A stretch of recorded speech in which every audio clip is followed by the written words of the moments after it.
Claro, Leo, Sí. ¿cómo está la situación del agua en República Dominicana? Mira, nosotros tenemos, vamos a decir, una condición de ubicación geográfica muy favorable, muy Ok. favorable.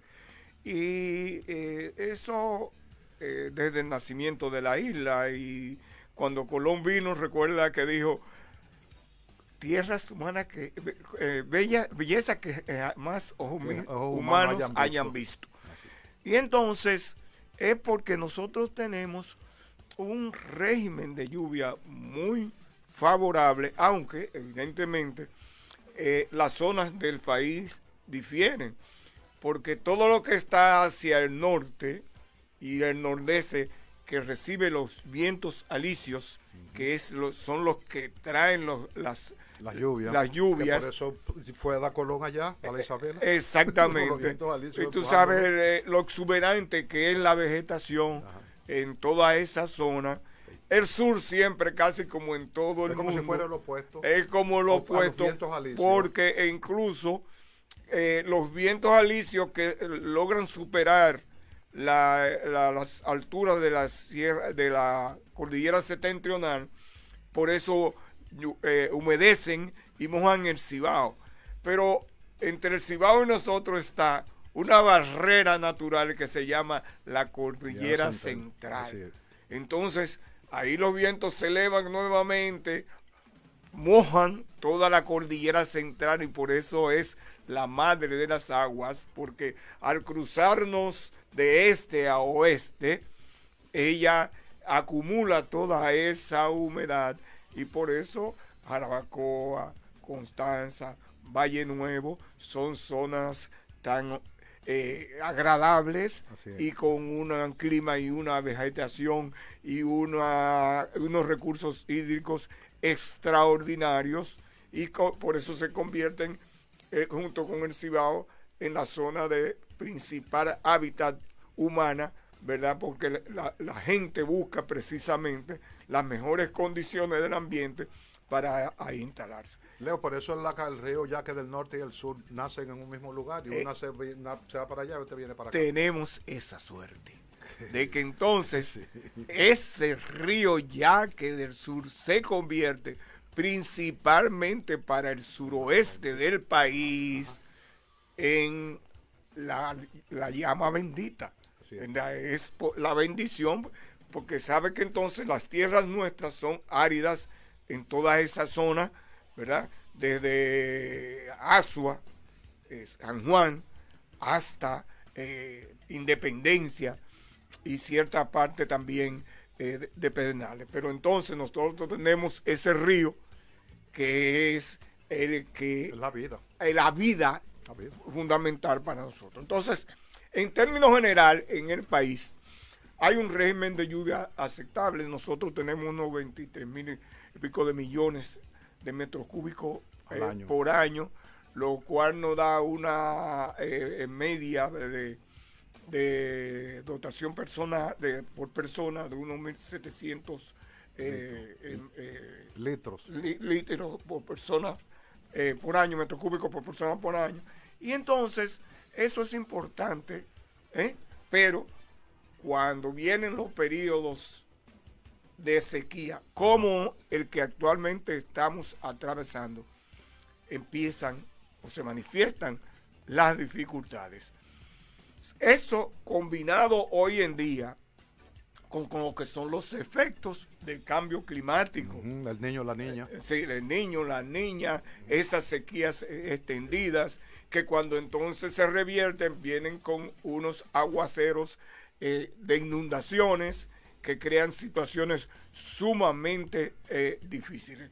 Sin embargo, todas las entidades operadoras del servicio de agua y el INDRI, que es quien opera los embalses, las presas que tenemos en el país, han dicho que están con un régimen a pie juntilla de seguimiento de la situación que tenemos y que hasta ahora tienen en seguros el aprovisionamiento de las aguas para el recursos humanos. Es decir, porque quiere decir que al día de hoy no hay problema de una sequía inminente que pudiese afectar la agricultura y la ganadería. Hasta Eso es lo que dice el INDRI. Hasta ahora. Hay agua suficiente. Hasta ahora las presas son nuestra retaguardia.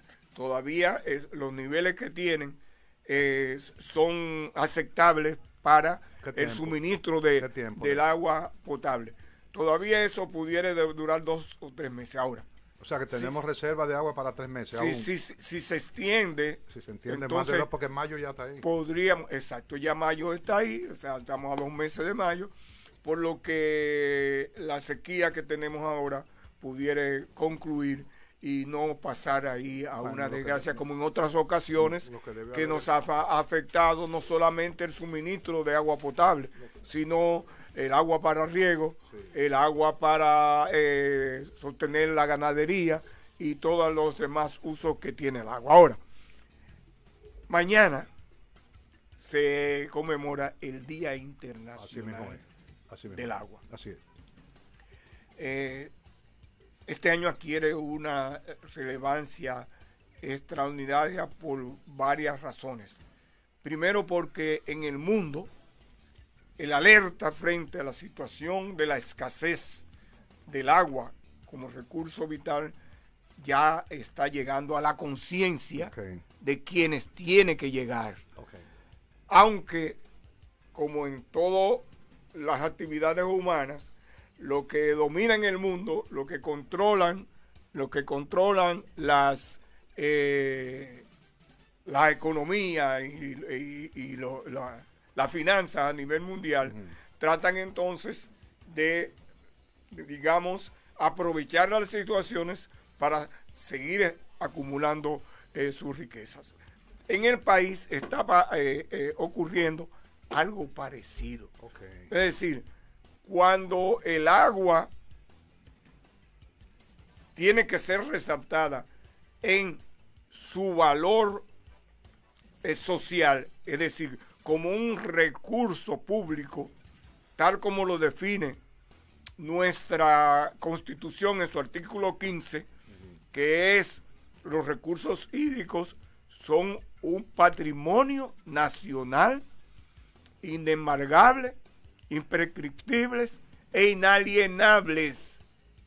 Y entonces, eso quiere decir que el valor social y ese carácter vital de las aguas se sobreponen y son primarios en relación a los otros usos que puede tener el agua. Sin embargo, como te digo, hay intereses que apuntan en el sentido de que ahora que el agua se resalta en su valor y en su necesidad, entonces quieren también incluir el agua entre los medios y recursos explotables para la acumulación de riquezas. Y en ese sentido, pende sobre el país, y esto es importante que la población lo sepa y le preste atención, porque con el agua no se puede jugar, ¿eh? Es un asunto de vida. ¿Tú te recuerdas aquel anuncio que decía? No la desperdicie. No la desperdicie. Entonces, nosotros tenemos que prestar mucha atención a todo lo que se refiere al agua. Y ahora, como decía, sobre nosotros pende un terrible peligro con lo que fue el anuncio que hizo el señor presidente de la República en su intervención frente a la nación el 27 de febrero, de que iba a someter un proyecto de ley de aguas al Congreso Nacional. Leo, yo estaba viendo el discurso, atento, porque el presidente dice muchas cosas. Él dijo que iba a someter inmediatamente el proyecto de ley de agua. ¿En qué ha parado esa situación? ¿Qué tú has sabido de esa situación? No sabemos qué ha pasado, pero el presidente tenía en agenda 2 acciones, 2 actividades que él las había anunciado y que él la tiene en su agenda como principal, que son la firma del pacto por el agua, que se había anunciado también anteriormente, Sí. y el sometimiento al Congreso de un proyecto de ley de aguas.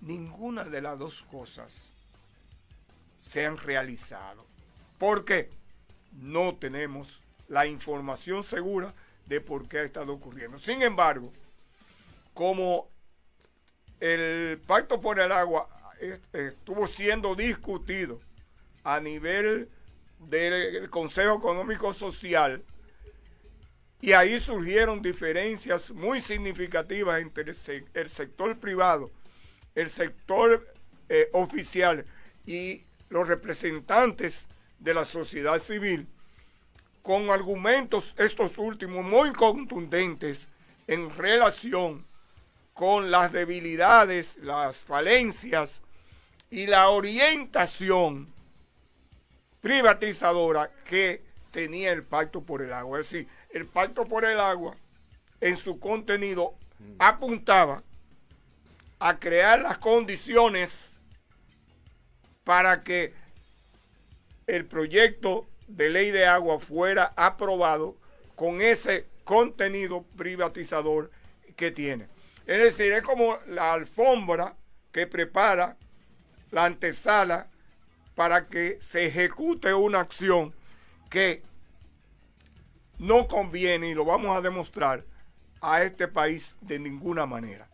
Pero ese pacto por el agua, entonces, tuvo que ser modificado. Okay. Y la última versión que manejamos ha mejorado bastante, aunque todavía tenía que afinarse, de tal manera que pudiera expresar la mancomunidad de intereses y de propósitos de todos los sectores que ahí estaban representados. Es decir, eso se convertiría en un asunto importante, porque los compromisos en el Pacto por el Agua pudieran extenderse entonces a lo que serían los compromisos para la aprobación de una ley de aguas, que la necesitamos, porque nuestra legislación en términos de agua es obsoleta, muy deficiente y no responde a las necesidades actuales y futuras de lo que son los asuntos relacionados con el agua. Leo, en el compromiso del presidente anunció el 27 de febrero,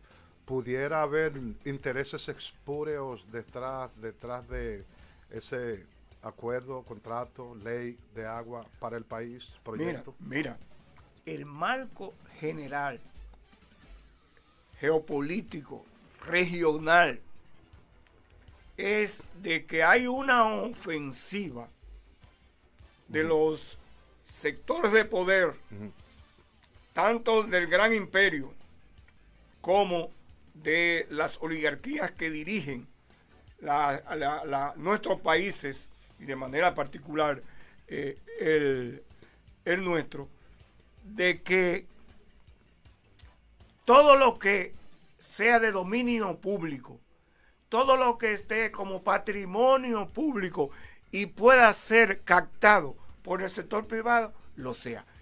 Y nosotros estamos frente a una ofensiva mundial, regional y nacional por apropiarse de lo que es el patrimonio público, e incluso por apropiarse de lo que son funciones y servicios del Estado. Claro, el fideicomiso público, las alianzas públicas privadas, sí, los fideicomisos y todas esas herramientas que se utilizan para traspasar, para descongestionar el Estado y pasarlo al sector privado. Para reducirlo a una canica. Así mismo. Y entonces, pero que eso tiene su consecuencia social de manera directa. Claro.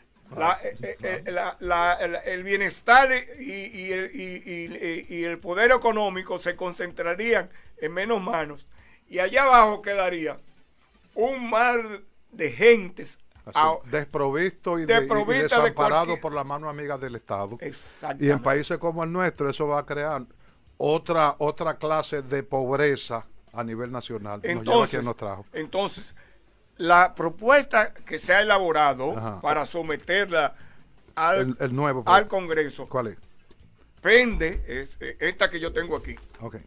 ¿Puedes señalar algunas de las Claro que te voy a son? señalar algunos de los aspectos que hay que prestarle atención porque son terriblemente y tienden a la creación, te voy a decir, ese proyecto de ley de ser aprobado con ese contenido va a perturbar por muchos años hasta que la situación no sea corregida el ambiente político y social Del país. de nuestro país. Porque, te voy a decir una ¿Se ha cosa. corregida o se ha revertido el proceso? Revertido. Te voy a decir una cosa. Juega con cualquier cosa de la gente, pero no juegue con el agua, que es un recurso vital. Entonces, mira, ese proyecto de ley, desde que comienza, en su artículo 2, ya deja ver el veneno privatizador. Está sesgado. Pues no, porque de una vez intencionadamente dirigido hacia la privatización. En el artículo 2, en el ¿Qué dice Leo? Léelo. En el artículo ámbito de aplicación, dice, esta ley se aplica en todo el territorio nacional, Claro. ¿verdad? Y es sobre las aguas nacionales dulces o interiores, es decir, todas las aguas nacionales estarán bajo el ámbito de esta ley. Párrafo. Todos los usuarios de agua y todo lo que son sus actividades afecten régimen, disponibilidad, cantidad y calidad. Todos los prestadores de servicios hídricos, sean públicos o privados. ¿Hay en el país prestadores de servicios de agua? Los camioneros privados que andan por ahí. Los camioneros que andan por ahí. Que las recogen. Ocasional. De capital estatal, privado o mixto. Oh, ya. O sea, fíjate que desde... Implícitamente está el propósito y la intención de privatizar. Ya la está introduciendo el asunto de la privatización en el asunto. Entonces, fíjate, cuando habla en el numeral 11 del artículo número 3 de las definiciones, que se refiere a los bienes de dominio público hídrico, ¿verdad? Dice, y todas las obras de infraestructura hidráulica de titularidad pública. Pero no hay titularidad privada sobre las infraestructuras. No, pues, bueno, cuando se apruebe y sea ya publicado este nuevo proyecto, entonces sí, las playas, los ríos se convertirán en propiedad privada. Lo que quiere decir que los hoteles de Puerto Plata, Punta Cana, Barahona, Pedernales se van a convertir en... Tú sabes que el derecho del uso y aprovechamiento del agua puede ser concedido por 3 vías. Hay 3 herramientas. El permiso, está la autorización y en la legislación nuestra está la concesión. Pero tú sabes que la concesión, hay diferentes tipos de concesiones. Si tú, por ejemplo, te vas al sector minero, claro, tú te vas a encontrar con que a través de necesito consumir mucha agua, en consecuencia me dan la concesión. Pero que además te dan la concesión y tú te apropias de lo que está dentro de esa concesión. Y tú haces con ese recurso todo lo que tú... Un usufructo. Tú haces un usufructo, tú lo explotas, lo vendes, ¿verdad? Le pagas al Estado unos impuestos, pero todos los beneficios de la explotación de eso son de tu bien. Claro. Algo parecido entonces se quiere hacer con las aguas. Con las aguas, porque se puede conceder el uso y aprovechamiento sin llegar a ese nivel de compromiso en el que el agua pase a ser un bien de apropiación privada para que ese privado, como dice más adelante, pueda usarlo en cualquier actividad que él entienda que le genera beneficio, como es la comercialización del agua. Pero si es así, yo voy a coger 10 kilómetros del Yaque del Sur y la voy a le voy a poner las máquinas limpiadoras y las voy a comercializar. Entonces, Que definitivamente, Leo, definitivamente el presidente de turno realmente es un presidente de la clase empresarial dominicana. pero Eso es tan evidente. Y lo tan, que está a la vista no necesita lente. Pues yo no necesito espejuelos. lente para verlo. Ya tú no lo necesitas, por suerte, también. Sí, pero es tan... Tú sabes, ¿tú te acuerdas antes cuando se usaba el concepto entreguista como algo que denostaba a los presidentes, a los funcionarios que ponían en juego la soberanía del país para obtener una que otro tipo de beneficio? Es un gobierno entreguista. Sí, sí, no, Aunque sea a la clase empresarial dominicana, ahí entra la extranjera también. Por Es eso un gobierno entreguista. me alegré mucho tratar este tema en un programa tuyo, porque tú, siendo economista, entiendes de las cosas que nosotros estamos denunciando, que contiene esta ley y que constituyen una forma de privatización, porque esa es la otra. Así es. Ellos quieren negar el carácter privatizador de la ley. El destino final es privatización. Ellos lo niegan. Es lo que ellos lo quieren negar. ¿Cómo lo van a para recibir la misma disposición? No, dice que no. Dicen de que el hecho de que el sector privado participe no se va a privatizar. No significa que haya privatización. Y el hecho de que se le conceda el derecho de uso y aprovechamiento al sector privado a través de concesión no significa necesariamente el que se privatice. Puede ser cierto, pero ocurre que en el artículo 72 ellos plantean, por ejemplo, lo siguiente: se le otorga una concesión a un privado de un volumen de agua X. Ese privado tiene que construir una infraestructura para captar y operar ese volumen de agua que se le entregó. Se le ocurre a ese privado hacer un préstamo a un banco nacional o internacional. No me diga a mí quién es el aval. ¿El gobierno dominicano sería el aval? No solamente es más peligroso, que ese empresario privado pone en garantía. Puede poner en garantía, claro, el bien inmueble. El volumen de agua que le ha sido entregado para su uso y aprovechamiento. Entonces el aval es el Estado dominicano. Entonces yo te voy a decir una cosa. Tú puedes poner en garantía un bien que no es tuyo. No. Tú no puedes ponerlo. No. No puedes hacerlo. Pero desde el momento en que se permita eso, el banco le da un valor a esa agua.